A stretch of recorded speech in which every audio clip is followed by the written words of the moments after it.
Hello and welcome to the 9 p.m. news on Voice of the People TV.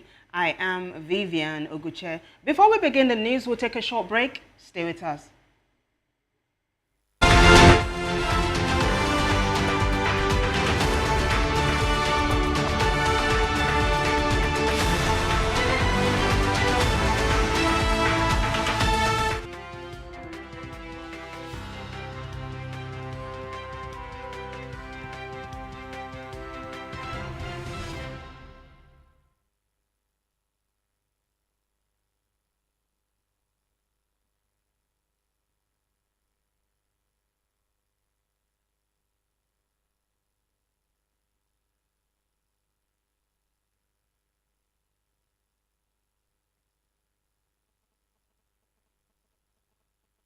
Are you ready to connect with distinguished Nigerians around the world? The Diaspora Perspective is here to share the views of Nigerians in the diaspora on burning issues. From the street of New York, the royal cities of London, and the bustling cities of Europe, Voice of the People Television brings to you a roundtable and collage of interesting views from Nigerians in diaspora. Join the host of the show and some Nigerians in diaspora, Dr. Damages, the flagship, show, and KJ, as they discuss the experiences, challenges, and triumphs of Nigerians living abroad. Discussing and analyzing everything from politics, culture, policies, career success, and how Nigerians are staying connected to their roots. Showing every Saturday by 2 p.m. West African time and 9 a.m. Eastern Standard Time. The Diaspora Perspective, giving a voice to Nigerians abroad.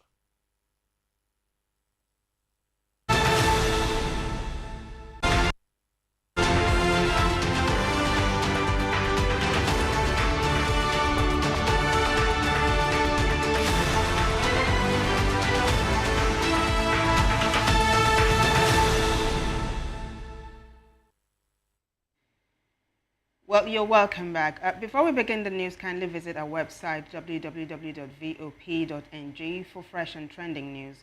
First, the headlines. Police rescue 6 children found in Lagos building.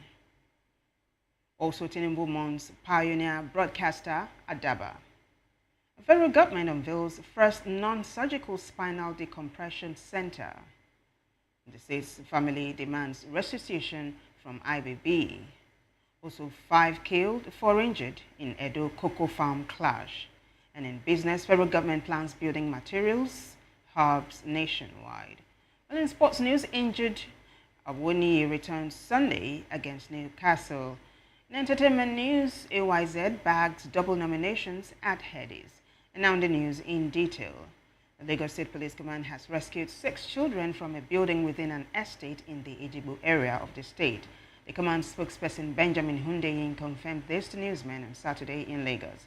He explained that at about 12 p.m. on Tuesday, the police received information that 6 children were staying alone in a building. Hundeyin disclosed that case was transferred from the Ejigbo police station to the gender unit in Ikeja after reports indicated that the children were left alone in a residential house.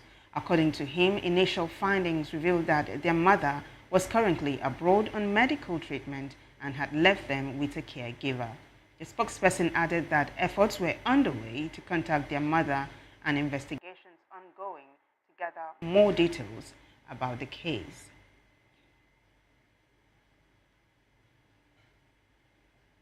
And now President Bola Ahmed Tinubu has expressed deep sorrow over the passing of Professor Tom Adaba, a pioneer of Nigeria's broadcast industry and the first Director General of the National Broadcasting Commission.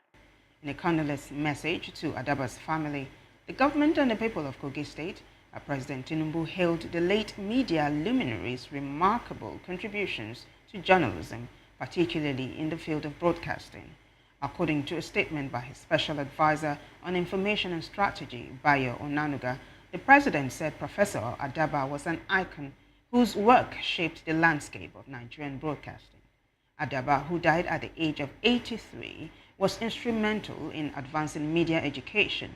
He served as the first principal of the Nigerian Television Authority's Television College in Jos, Plateau State, a premier institution that has trained professionals in television broadcasting across Nigeria and Africa. And now the federal government has unveiled Nigeria's first non-surgical spinal decompression center in Abuja, designed to enhance access to advanced healthcare services nationwide. The unveiling was done on Saturday in Abuja by the Minister of Health, Mohammed Pate, represented by the Ministry's Director of Hospital Services, Salahuddin Jimoh. Jimoh emphasized that the opening of the center aligns with President Bola Tinubu's renewed hope agenda on health, which prioritizes improved healthcare access for Nigerians. Clinical Director and co-founder of the Spine and Nerve Center, Dr. Craig Slapinski, acknowledged the high demand for the center's services and the need for expansion.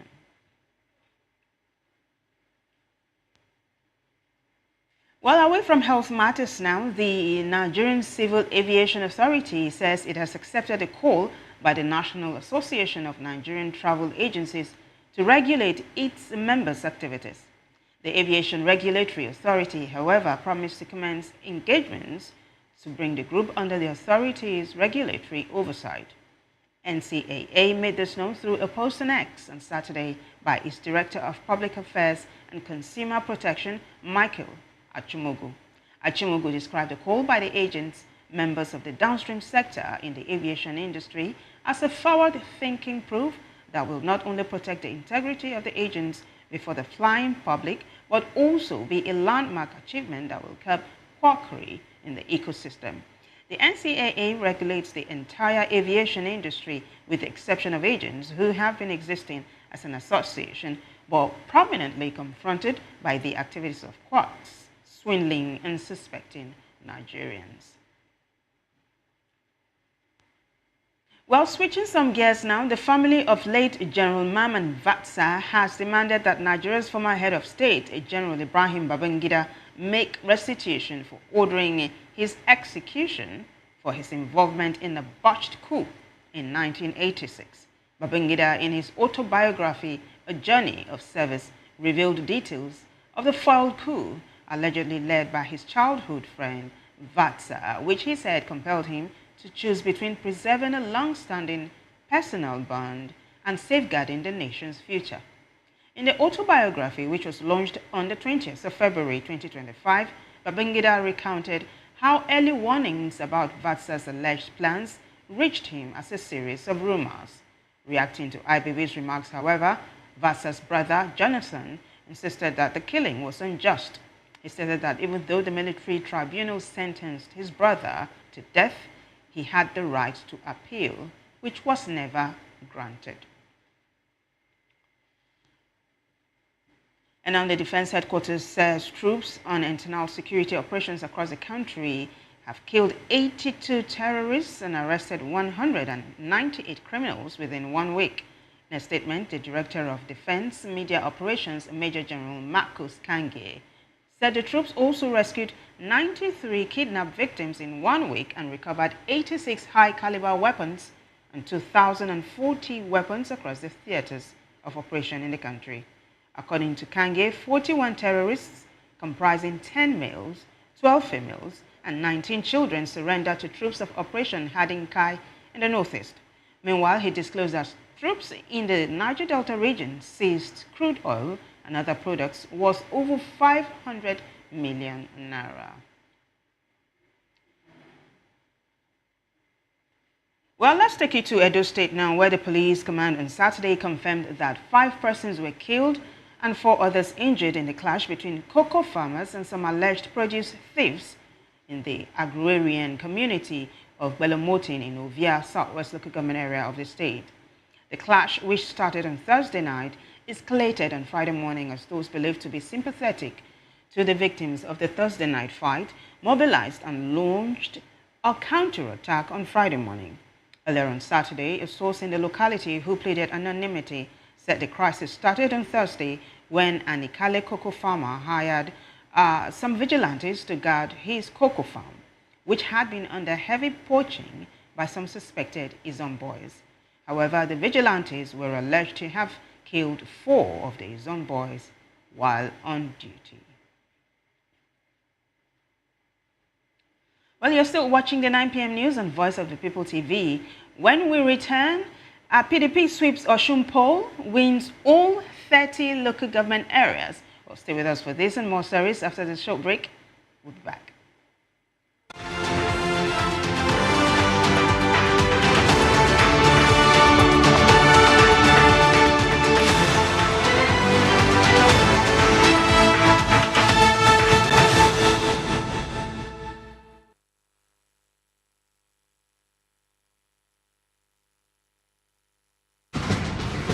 Join us as we drive into the world of politics through insightful interviews with prominent political figures, both serving and former governors, ministers, senators, legislators, party chieftains, activists, and analysts. Get first-hand information into the decision-making processes that affect our daily lives. Highly engaging one-hour program that brings political discourse into focus. I am Chukwuma Okoro. Political Lens, Monday through Friday, 6 to 7 p.m. Join us.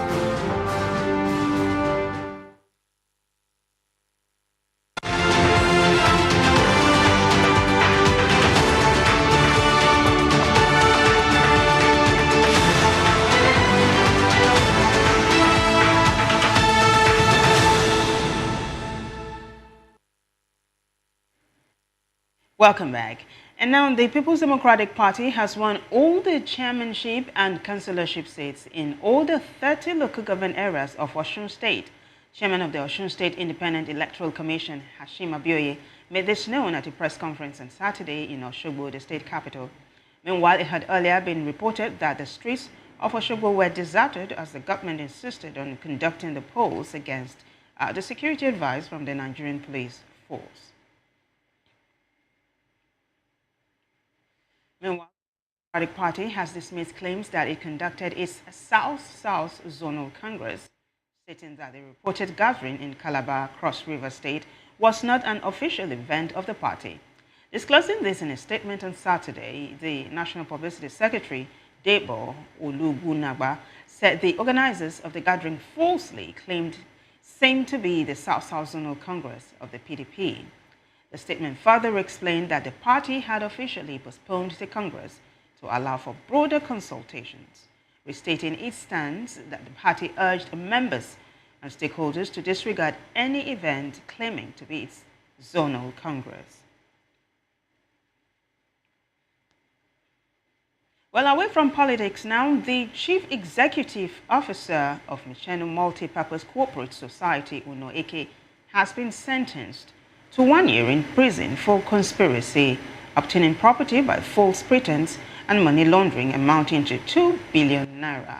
In a statement on its verified X handle on Saturday, the Economic and Financial Crimes Commission revealed that AK was convicted by Justice Rosemary Ogohore of the Federal High Court in Calabar, Cross River State. It added that AK had pleaded guilty to 4 amended charges preferred against him by the agency's Uyo Zonal Directorate.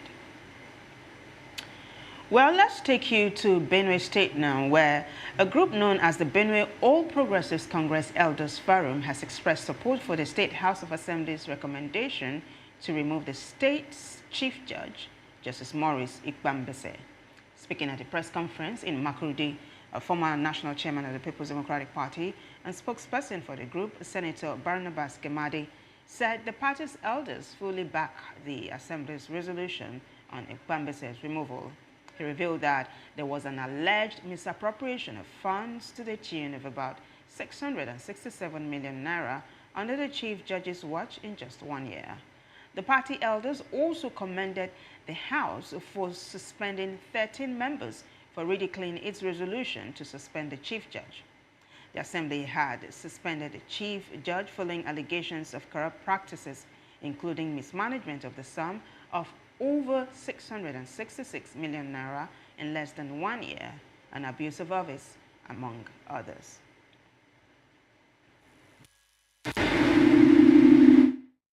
Well, on the foreign scene now, United States President Donald Trump has fired the chairman of the Joint Chiefs of Staff, Air Force General Charles Brown.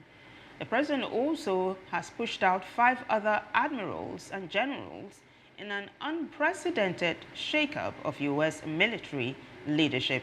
Trump wrote in a post on Truth Social that he would nominate former Lieutenant General Dan Kane to succeed Brown, breaking with tradition by pulling someone out of retirement for the first time to become the top military officer. The president will also replace the head of the U.S. Navy, a position held by Admiral Lisa Franchetti, who is first woman to lead a military service, as well as the Air Force Vice Chief of Staff, the Pentagon said.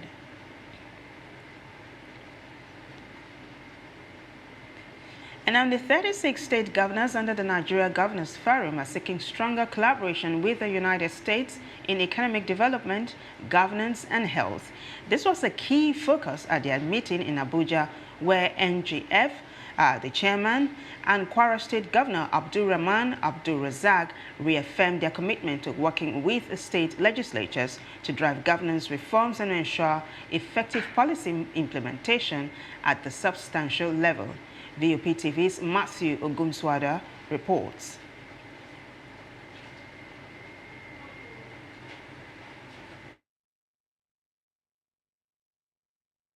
Governance and health. At a meeting in Abuja, NGF chairman and Kwara State Governor Abdulrahman Abdulrazak reaffirmed their commitment to governance reforms and effective policy implementation at the state level. The governors engaged with the U.S. ambassador to Nigeria, who outlined a shift from a donor-recipient model to a collaborative partnership. He highlighted 4 key priorities: enhancing trade and business opportunities, promoting transparency in governance, supporting state-level development, and establishing sustainable health programs. In response, the governors welcomed the renewed approach, emphasizing the crucial role of state in economic and social development. As Voice of the People TV, we are on the streets, gathering public opinion on this partnership, assessing its potential impact on governance, economic growth, and healthcare delivery across the country. Talking about collaboration is just a way of coming together to exchange ideas, to exchange informations. Now, I think it's the idea for USA coming together with Nigeria to collaborate is a good idea. So my reason being that as we are in 21st century, there's an advancement, especially in terms of technology and tech related. So now you see, unlike then, where people do more of labor works, now it is no longer like that. There are machines that performs more of agricultural works than before. Now, if you now talk about US, they are more advanced in terms of technology than we, the Africans, especially in Nigeria, to be specific. So, if they should come together, it's going to benefit Nigeria in so many ways. US supposed to do be say, they're supposed to look that we are under them, and they're supposed to help us, may we to grow small. I don't say we can never reach like them, but they're supposed to help us more grow. To be nice, definitely it's already happening mostly in the entertainment industry. I would call on entertainment industry because definitely a lot of youth has talent, and these days it's not by it's not like the olden days when you have to go to school and you have to come out for a job and all those kind of stuff before you can see your deal. Now, these days a lot of people, they make it out from their talent, from what they can offer through their skills and talent. So definitely I feel the entertainment sector is actually a great place that we can invest more and help a lot of youth, especially in Nigeria here, because a lot of people has talent that is wasting on the street and that. Actually, they can make it like that. It's okay. Because when the right hand will watch the left, while the left will watch the right. So if they can be able to do so, I think all is well. As we've heard, opinions are divided on the impact of this collaboration. However, Nigerians want tangible results, including better economic opportunities and improved governance. Matthew Ogunswada, reporting for Voice of People TV. And seeking bigger ties with the United States. Matthew, thank you for that great report. Now, the Minister of Housing and Urban Development, Ahmed Dangiwa, says the government is actively working to establish building materials manufacturing hubs Dagiwa spoke in Lagos during the ministry's engagement with stakeholders in the housing sector. The minister said the initiative to establish the Hubs in 6 geopolitical zones is aimed at reducing the cost of building materials and significantly enhancing housing affordability in Nigeria. Well, coming up next, business, sports, and entertainment news. Stay with us.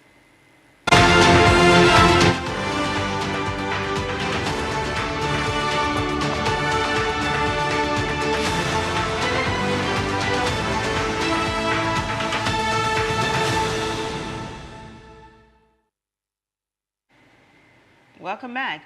Business news now. The Minister of Housing and Urban Development, Ahmed Dangiwa, says the government is actively working to establish building materials and manufacturing hubs. Dangiwa spoke in Lagos during the ministry's engagement with stakeholders in the housing sector. The Swiftly Development and Monitoring Board has debunked rumors that it spent 9.9 billion naira on consultancy services, saying its operations are transparent.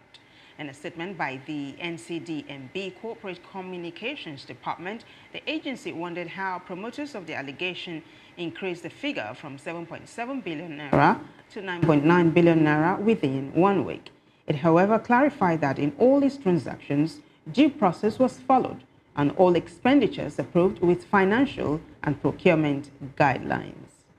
Well, it's time for some sports news now. Nottingham Forest manager Nuno Espirito Santos has confirmed that Nigerian striker Taiwo Awoniyi is available for selection for their Premier League clash against Newcastle United on Sunday. However, the Nigerian forward will have to wear a protective mask as he continues recovering from head injury, according to the coach during his pre-match press conference. Awoniyi suffered a facial injury after a collision in an FA Cup match against Exeter City, which led to him being substituted and having to undergo medical assessment.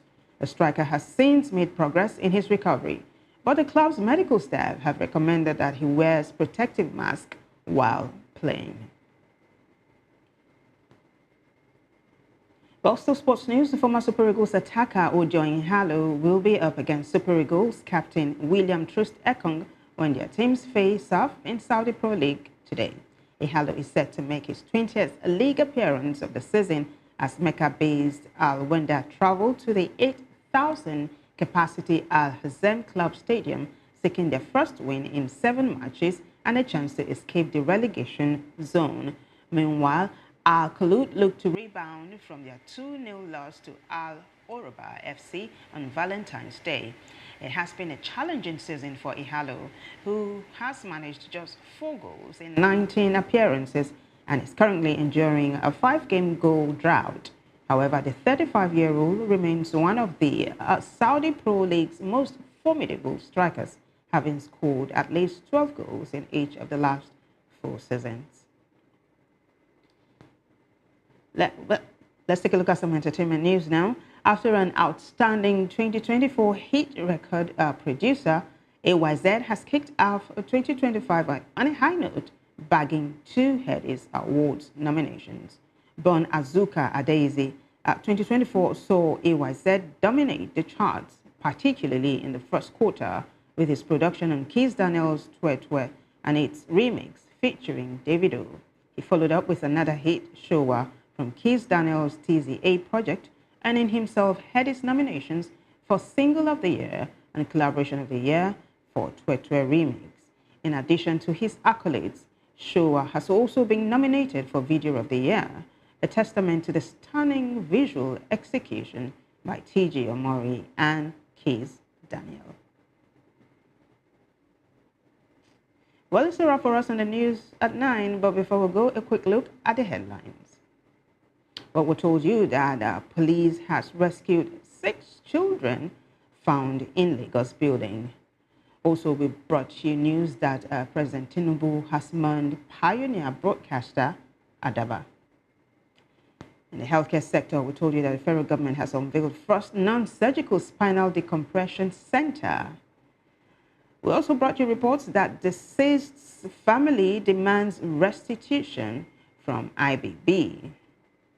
Also, 5 killed, 4 injured in Edo Cocoa Farm clash. And in business, we told you that the federal government plans building materials hubs nationwide. In sports, we also told you that injured Awoniyi returns Sunday against Newcastle.